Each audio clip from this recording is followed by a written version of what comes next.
లబ్ధిదారులకు వ్యాపారాలు చేసుకునేందుకు దుకాణాలు మంజూరు చేయాలని దళితులు నిరాహార దీక్ష చేపట్టారు. నాగర్ కర్నూలు జిల్లా కల్వకుర్తి పరిధిలో ఎస్సీ కాంప్లెక్స్ దుకాణాల ఎదుట ధర్నా చేపట్టారు.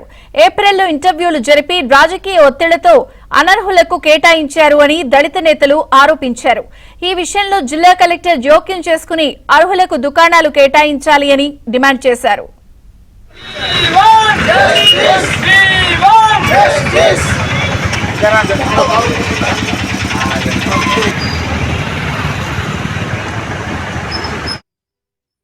ఈ రోజు ఈ దీక్షలకు ముఖ్య కారణం ఏంటంటే కల్వకుర్తి ప్రాంతంలో కూడా ఒక నాయకుడు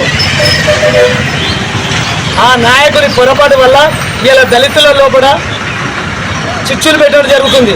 ఆ చిచ్చులు మానుకొని వెంటనే కలెక్టర్ గారు మీకు దయచేసి చెప్తున్నాం, మీరు స్పందించి మీరు పాత లిస్టును రద్దు చేసి మీరే స్వయంగా కల్వకుర్తి ప్రాంతానికి వచ్చి ఎస్పీ కమిటీని కూర్చోబెట్టి సరైన దళిత నిరుద్యోగులు ఎవరున్నారో వారికి కేటాయించండి. మేము ఈ రోజు ఈ దీక్ష ద్వారా మేము కోరుకుంటున్నాం.